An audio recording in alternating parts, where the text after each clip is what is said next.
Hi friends, আশা করি সবাই ভালো আছো। আমিও ভালো আছি। আর আমি পুরো রেডি হয়ে গেছি। এখানে দেখতে পাচ্ছ পিছনের ডেকোরেশন। দিনটা ছিল আমাদের অ্যানিভার্সারি।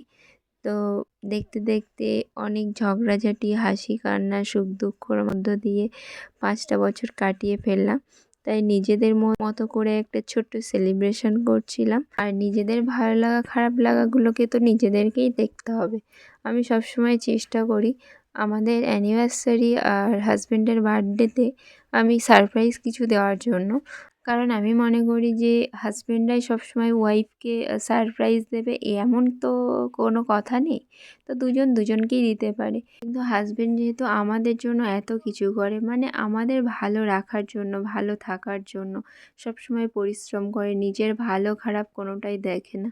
তো আমি ওই জন্য চাই যে অ্যানিভার্সারি আর বার্থডেটা আমি কিছু স্পেশাল করতে, ও যাতে একটু খুশি হয়। তো প্রতিবার বার্থডেতে বা অ্যানিভার্সারিতে আমাকে কিছু না কিছু গিফট করে, যখন যেমন পরিস্থিতিতে থাকে তেমন গিফট করে, সে সোনার জিনিস হোক বা অন্য কিছু। তো এবারও আমাকে একটা কিছু করেছে, সেটা তোমাদের নেক্সট ভিডিওতে দেখাবো। আর আমি ওর জন্য একটা ছোট্ট সারপ্রাইজ রেখেছিলাম।